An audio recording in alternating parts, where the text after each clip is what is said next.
We're going to use the foam roller a little bit differently now. So we're going to be in standing and use it to help support our balance. So this exercise is called standing run. So I'm just going to turn to the side.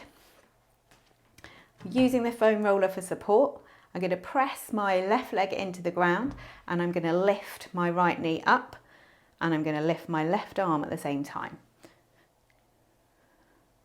So I'm keeping my foot pulled up towards the shin, and that helps a little bit with the overall hip flexion movement. And my arm's following the leg.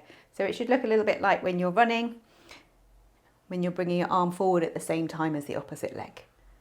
And this just really helps you to work on your balance and your gluteal strength on the standing leg.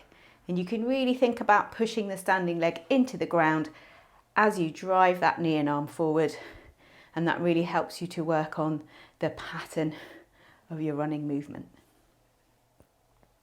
So you repeat that 10 to 15 times. 3 sets if you're keen. And that's your standing run.